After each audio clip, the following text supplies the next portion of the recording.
नमस्कार बच्चों, कैसे हैं आप सभी। उम्मीद है स्वस्थ होंगे, मस्त होंगे। तो स्वागत है आपका इस 5 मिनट की सीरीज में, जिसमें हम डिस्कशन करने वाले हैं आज फैराडे का प्रथम नियम और द्वितीय नियम। भाई एग्जाम के पॉइंट ऑफ व्यू से बहुत ज्यादा इंपॉर्टेंट है। फैराडे का प्रथम नियम और द्वितीय नियम पूछा जाता है, तो मेरे भाई आप जरूर इस वीडियो को जरूर देखेंगे। ठीक है, अब फैराडे का प्रथम नियम क्या कहता है एक बार आप देखना। तो मेरे भैया फैराडे के वैद्युत अपघटय का प्रथम नियम जो आपको बताता है, वो बताता है कि किसी वैद्युत अपघटय मतलब वैद्युत अपघटय की प्रक्रिया में किसी इलेक्ट्रोड पर मुक्त या जमा होने वाले पदार्थ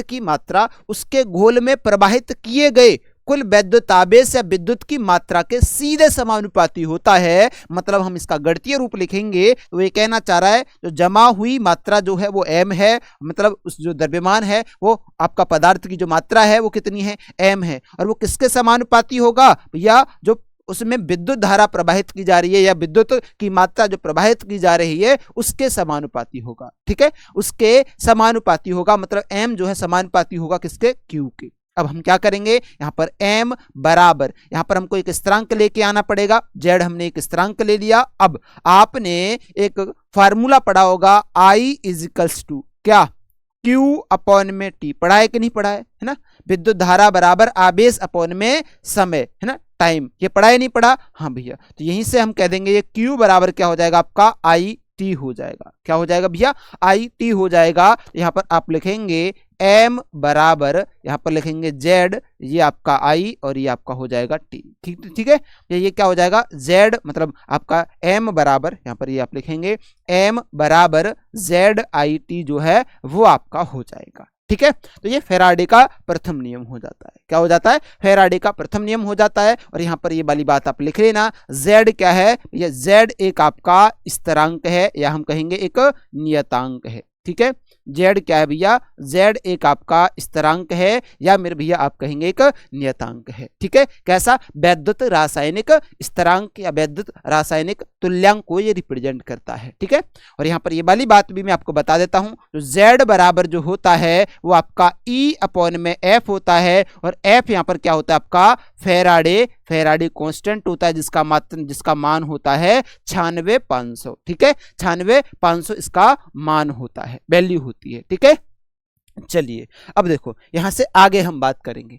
यहां से मेरे भैया आगे हम बात करने वाले हैं किसके बारे में, तो देखो यहां पर आप इसे ऐसे भी लिख सकते हो क्या, m बराबर E अपॉन में F और ये हो जाएगा आपका I और ये हो जाएगा आपका T। ठीक है, ये आपका प्रथम नियम हमने अच्छे तरीके से क्या कर लिया है, समझ लिया है, पूरा अच्छे तरीके से आपको बता दिया। I विद्युत धारा, T आपका समय होगा, E आपका क्या हो जाएगा मेरे भैया, तुल्यांक भार हो जाएगा। और भैया यहां पर हम कहेंगे ये क्या आपका फैराडे नियतांक है, जिसका वैल्यू 96,500 होता है। ठीक है, अब देखो सेम ऐसे ही आपका एक क्वेश्चन है इस पर, तो क्वेश्चन का आंसर आपको बताना है। भाई कमेंट बॉक्स में इसका आंसर आप बताएंगे। वो कह रहा है कि फैराडे के वैद्युत अपघटय के प्रथम नियम के अनुसार इलेक्ट्रोड पर जमा होने वाले पदार्थ का द्रव्यमान और प्रवाहित विद्युत आवेश के बीच क्या संबंध है, ये आपको बताना है। ठीक है, ये आपको बताना है। अब हम फैराडे के द्वितीय नियम के बारे में बात करने वाले हैं। किसके बारे में, फैराडे के द्वितीय नियम के बारे में बात करेंगे। फैराडे का द्वितीय नियम क्या कहता है इसको समझेंगे। तो देखो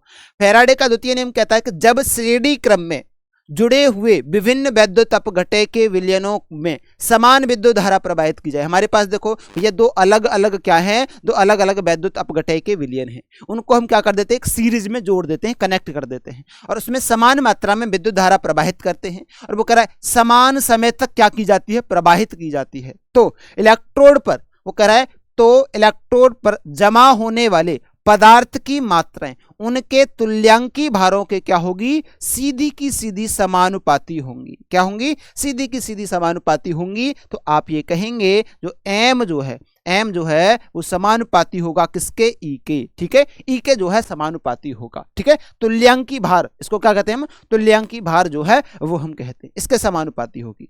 जैसे भैया हमारे पास दो अलग अलग हैं, तो भैया पहले वाले का यदि क्या है भैया मास m1 है, ठीक है, दूसरे वाले का क्या होगा, m2 होगा। तो भैया हम कहेंगे कि पहले वाले के अकॉर्डिंग भैया तुल्यांकी भार आपका E1 होगा और ऐसे यहां पर क्या हो जाएगा आपका E2 हो जाएगा। होगा कि नहीं होगा? तो ये भैया क्या हो जाएगा, आप गणितीय रूप में ये वाली बात भी आप लिख देंगे। ये है आपका फैराडे का द्वितीय नियम। क्या है भैया? ये आपका फैराडे का द्वितीय नियम है। ठीक है, अब इसी के अकॉर्डिंग ना, इसी के अकॉर्डिंग आप ये कह सकते हो कि M1 अपॉन में M2 बराबर बराबर। ठीक है, जैसे आपने E लिखा है ना, जैसे आपका ई लिखा है, तो ऐसे आप जेड भी लिख सकते हो भैया। उसे आप लिखो या मत लिखो, कोई दिक्कत वाली बात नहीं है, बस इतना आपको जरूर लिखना होगा। ठीक है, इतना आपको मेरे भैया जरूर लिखना होगा। अब इस पर आधारित सवाल है, उस सवाल का आंसर आपको देना है कि भैया क्या होगा इसका आंसर। ठीक है, इसका आंसर क्या होगा?